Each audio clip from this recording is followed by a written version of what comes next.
Salut tout le monde, j'espère que vous allez à la forme. On se retrouve pour une vidéo un peu particulière puisqu'elle est réalisée en collaboration avec la Massif, donc la compagnie d'assurance que vous connaissez tous. Je vous explique un peu l'idée. La Massif m'a contacté pour savoir si j'étais intéressé pour faire une vidéo sur le thème de la sécurité à moto et plus précisément le partage de la route.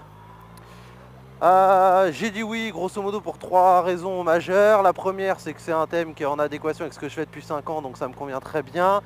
La deuxième, c'est qu'ils m'ont laissé totale liberté de ton, d'expression et de format, etc. comme d'habitude. Et puis la troisième, bon, ils ne pouvaient pas le savoir, c'est que c'est l'assureur familial depuis plus de 30 ans de mon côté. Donc au-delà du projet qui est intéressant, forcément, il y a aussi un petit plaisir de travailler avec eux.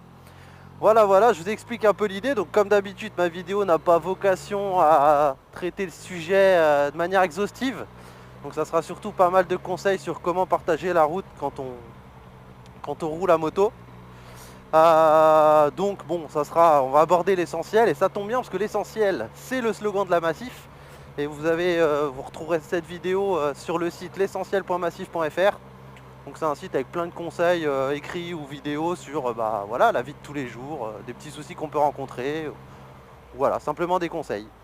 Vous pourrez peut-être retrouver cette vidéo aussi sur au salon du 2 roues de Lyon à la mi-février, donc au stand de la Massif. Voilà, donc comment on va procéder, c'est que je vais aborder les thèmes qui me semblent judicieux par rapport au sujet, et quand je rencontrerai en roulant des situations que je jugerai intéressantes, je vous partagerai un peu mon analyse et la manière dont je réfléchis quand je roule à 2 roues, sachant que je suis pas le motard parfait. Donc le premier thème que je voulais aborder, c'est le côté un peu, le comportement général à avoir en fait sur la route. C'est important de beaucoup observer, beaucoup anticiper, essayer de savoir ce que vont faire les autres pour se protéger, pour notre sécurité à nous d'abord et puis aussi à celle des autres. Parce qu'on peut aussi faire des erreurs ou mal juger une situation. Il y a le code de la route à respecter, mais il y a aussi des règles de vivre ensemble qui sont importantes. Donc tout ce qui est courtoisie, bon sens, tout ça pour moi c'est capital. Parfois c'est nous qui sommes à l'origine d'énervement ou de difficultés imposées aux autres de par notre comportement ou nos erreurs. Donc essayer de relativiser tout ça, de prendre du recul sur notre comportement sur la route et puis pour progresser quoi. Voilà, donc j'enchaîne avec ce qui était très bien, mon deuxième thème, tout ce qui était ceux qui pour moi sont le plus vulnérables, c'est les piétons, les cavaliers, les animaux, les personnes âgées, les personnes handicapées. Pourquoi ? Parce que on parle du piéton lambda qui marche tranquille sur son trottoir, son passage piéton. Non, il y a le piéton qui se dépêche pour aller au boulot. Il y a l'enfant qui est près du stade de foot ou de rugby parce que il y a son match, il est content, il a son sac, il court. Tout ça, c'est des personnes à risque en fait, des profils à risque. Il faut être très vigilant. Donc quand vous approchez, tout est une question de contexte aussi. Quand vous approchez d'une école, d'un complexe sportif, d'une gare, d'un abribus, toutes des zones, des parkings, des centres commerciaux, tout ça, faut faire attention parce qu'il y a beaucoup de piétons. Les cavaliers, ils ont l'expérience, sauf que le cheval, on ne sait pas. Il peut prendre peur, il peut ne pas avoir l'habitude. Du coup, moi, personnellement, ce que je fais, c'est que je reste très vigilant, je prends mes distances, je coupe les gaz parce que la nuisance sonore, ça joue. Ça peut effrayer le cheval. Pareil, les joggers, très attention les joggers. Ils ont souvent leur musique, ce que je comprends, ça motive, hein, mais du coup, ils ne nous entendent pas. Et c'est là où il faut faire très attention. Et souvent, ils vont être dans leur dynamique de courir et paf, passage piéton, allez hop, j'y vais parce qu'ils veulent garder leur rythme, ce que je comprends tout à fait. Mais du coup, ils vont prendre le passage piéton en courant. Donc vraiment faire très attention aussi aux joggers quoi. Voilà, pour moi, tout ça c'est de l'observation. Les arrêts de bus, pareil, beaucoup d'enfants, on sait jamais, ils ratent le bus, ils se mettent à courir. Les carrefours, passage piéton. Faut vraiment faire gaffe, tout le monde ne respecte pas les feux tricolores, le bonhomme vert, le bonhomme rouge, tout ça c'est de l'observation. Voilà. Regardez là-bas, je sais pas si on voit, il y avait un monsieur avec son fils, je suppose, bref, un enfant qui s'engage et les voitures n'étaient pas totalement arrêtées, mais il s'arrête en plein milieu, qu'est-ce qu'il fait? Si c'est vous qui arrivez comme ça, qu'est-ce qu'il fait? Par peur, il se met à courir ou il se met à faire 2-3 pas en arrière qui change tout? Ça n'a rien à voir, et c'est là où c'est difficile, c'est que vous êtes sur votre lancée et très vite, faut réagir. Je passe au troisième sujet, au troisième thème, c'est du coup les 2 roues. Ou par 2 roues, j'entends moto, scooter, cycliste, trottinette. Pourquoi je fais une distinction? C'est que le comportement n'est pas le même quand vous passez le permis. Vous savez bien, il y a les fiches avec les différents profils de conducteurs, surtout au niveau des deux roues.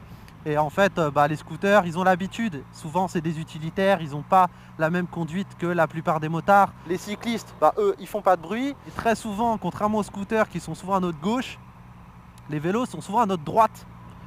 Et on a plus tendance naturellement à regarder dans notre rétro gauche que dans notre rétro droit. Du coup, à une intersection, à un feu, à un stop, souvent le cycliste il est à votre droite et vous ne le voyez pas. Et parce que je vous le dis, on contrôle moins dans le rétro droit par réflexe et vous l'entendez pas. Et c'est là où c'est très dangereux. Donc vraiment s'adapter aux deux roues. Et dites-vous qu'ils ont un comportement différent, des réactions différentes. Et ils n'ont pas... Voilà, entre vous, vous allez peut-être votre moto pour le plaisir ou aller au travail. Le scooter qui est en mode je fais de la livraison ou quoi, je suis au boulot, j'ai du temps à respecter, j'ai pas de la même dynamique, ça n'a rien à voir. Mon rétro qui part en sucette. Et puis le cycliste qui est là, qui se balade, qui fait du sport, rien à voir. Donc pas le même objectif, pas la même raison d'être présent sur la route, pas le même profil, pas la même expérience. Pareil, les gens en trottinette, ils n'ont pas forcément le permis moto, ils conduisent que qu'en auto et ils n'ont pas forcément, ils sont pas très sensibles au comportement à deux roues sur la route. Ils sont très peu équipés, c'est particulier. Et du coup, faut s'adapter parce qu'on est obligé de partager la route avec tous ces types de profils en fait. J'enchaîne avec le quatrième thème, les automobiles. Et oui, ce qu'on côtoie le plus. Où là pour le coup c'est nous qui sommes très vulnérables face à eux, où le moindre accident, le moindre contact peut nous faire voler alors que ça sera qu'un froissement de tôle. Et c'est pas évident à anticiper.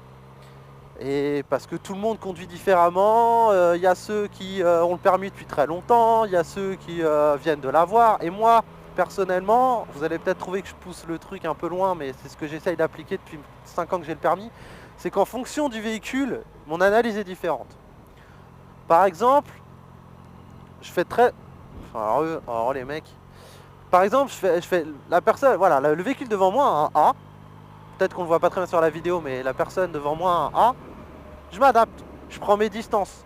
Je fais attention, je me dis que le rythme sera peut-être pas très soutenu, que le démarrage à un carrefour sera peut-être un peu lent. Elle risque de caler. Je sais pas, ça se trouve elle a eu son permis hier en fait. Je sais pas. Là typiquement la voiture, je sais pas ce qu'elle fait. Est-ce qu'elle veut faire demi-tour? Est-ce qu'elle va faire marche arrière? Je ralentis, je regarde derrière moi, je sais que je vais gêner un petit peu, mais bon. Voilà, je sais pas, la personne... Voilà, le portail est fermé. Voilà, j'aurais pu garder mon allure et y aller franco parce que je suis dans mon droit. Mais j'anticipe le fait que la voiture peut reculer parce qu'elle se dit vite j'ai le temps de faire demi-tour, hop, je sais pas. Pour les personnes âgées, je fais très attention dans les giratoires. C'est-à-dire que à l'époque où ils ont passé le permis, ça n'existait pas. Donc ils n'ont pas été formés pour bien prendre les carrefours à sens giratoire, les ronds-points. Donc je me dis qu'ils font au mieux et que parfois ça peut être approximatif, parfois ça peut être parfait, parfois ça peut être très mauvais quoi, les clignots, le placement et tout. Donc je prends mes distances et je le laisse faire ses manœuvres tranquilles. Pareil, les utilitaires parfaits là, devant moi, un utilitaire. Celui-là est plutôt petit, mais devant les utilitaires, le problème c'est que déjà ils bossent très souvent et en plus comme vous l'avez vu, il n'y a pas de pare-brise arrière. Donc je ne peux pas profiter entre guillemets du pare-brise arrière pour assurer ma visibilité vers l'avant et du coup c'est problématique parce que je peux anticiper encore moins.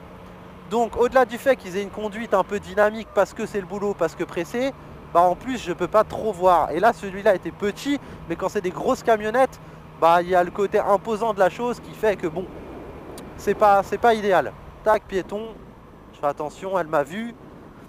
Les piétons pareil, le téléphone, ça c'est une plaie, on le fait tous, hein. Mais les piétons avec le téléphone, là les bus, alors il y a tout qui s'enchaîne, c'est les bus.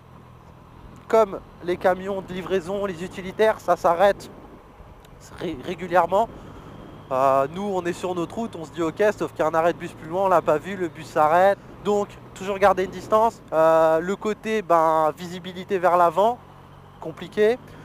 Du coup, par exemple, quand vous avez un bus ou un camion devant vous, vous avez une visibilité bof devant, ok sur la gauche pour les voitures qui arrivent s'il y a une intersection sur votre gauche, et quasi nul sur la droite. Et souvent, on a tendance à vouloir, parce que on a le gabarit pour, vouloir doubler le bus pendant qu'il est à l'arrêt. Sauf que, de 1, on ne voit pas s'il y a une intersection plus loin. On ne voit pas une voiture qui peut s'insérer. Et elle ne nous voit pas non plus. Et elle ne s'attend pas à ce qu'une moto arrive, puisque le bus est arrêté. Donc, pour la personne, le bus bloque la circulation.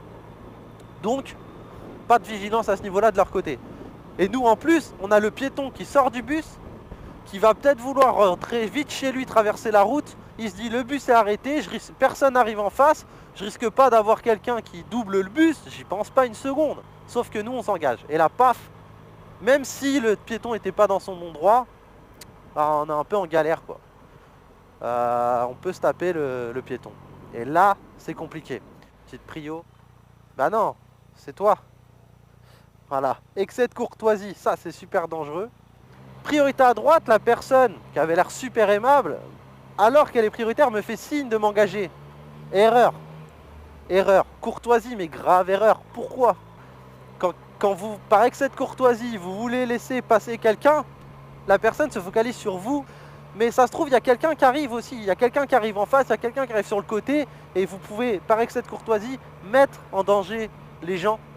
Donc, être vigilant là-dessus. Mais bon, typiquement, c'est un cas particulier. J'aurais très bien pu y aller. Elle m'a laissé passer, mais non. Voilà, j'étais à l'arrêt. Je la remercie. Mais il faut respecter les règles et faire très très attention. Et enfin aussi, parce que ça m'est arrivé, 2 motos qui se suivent ne sont pas forcément ensemble. J'explique. Je suis à un rond-point, j'attends. Et je vois 2 motos qui arrivent sur la gauche. La première s'engage et prend la première sortie, donc tout de suite sur ma gauche. L'erreur c'est, 2 motos qui suivent, ils sont ensemble, la deuxième va y aller aussi. J'anticipe mon insertion sur le rond-point en fait. Sauf que pas de bol, ils n'étaient pas ensemble. Et la moto du coup est passée, la deuxième moto est passée juste devant moi parce qu'elle allait en face. Je sais pas si c'est bien clair et si vous arrivez à visualiser la situation correctement, mais en gros l'idée c'est que pensant qu'il y avait cette notion de groupe, j'ai cru qu'ils allaient dans la même direction et anticiper. Alors, il s'est rien passé, je me suis pas fait peur, machin, mais je me suis dit, si j'avais été moins vigilant et beaucoup plus confiant, je me serais inséré, je me serais tapé le motard, quoi. Clairement, je pense que si j'avais pas été vigilant, je me serais tapé le motard en face de moi.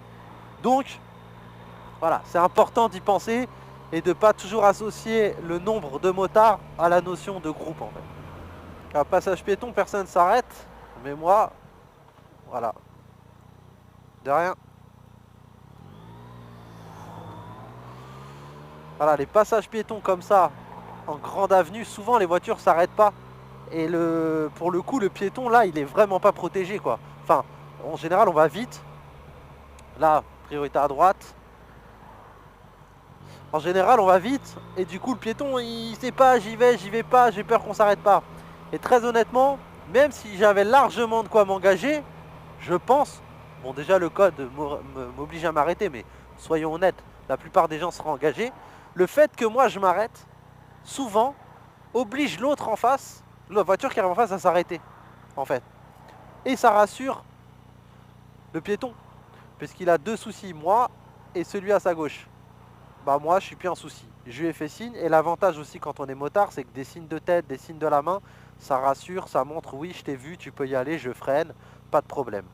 Voilà. Les cyclistes roulent très souvent, vous le savez bien, côte à côte. Donc c'est compliqué. Ils n'ont pas de clignotant.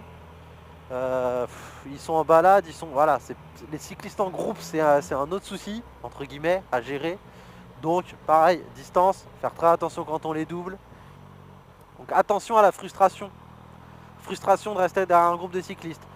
Frustration de rester derrière une voiture sans permis, un camion, un bus, une personne âgée qui n'est pas à l'aise, un jeune permis. La frustration amène l'erreur.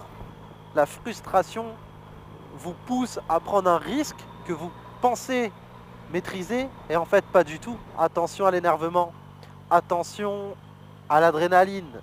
La moto, ça donne envie de... Voilà, ça donne envie, on a une conduite dynamique, on a envie de se faire plaisir. Attention à tout ça, parce que ça fait des erreurs, ça fait faire des erreurs, pardon. Voilà, là par exemple, pas de passage piéton, beaucoup de véhicules hauts, utilitaires, monospace. La personne se dit c'est bon, j'y vais. Voilà quoi, elle sort de nulle part, je l'ai pas vue. Alors évidemment, c'est surprenant, c'est pas normal, elle est pas dans son bon droit, mais c'est comme ça, je suis maître de mon véhicule et responsable de ma conduite et de mon véhicule, donc bah faut que je sache réagir. Donc là, je l'ai vu assez vite, donc... En fait, souvent, la prise de conscience du danger n'amène pas forcément d'action hein, dans les faits. Si vous êtes à une allure adéquate et tout ça, souvent, c'est juste « ok, j'ai vu ». C'est pas ok, j'ai vu, je freine, je fais un écart ». Non, souvent, c'est juste « ok, j'ai vu ». Le cerveau est disponible pour gérer une éventuelle situation à risque, quoi. Mais souvent, il n'y a pas toujours d'action. Puis l'action la plus courante, c'est lâcher la poignée de gaz, ralentir, frein moteur.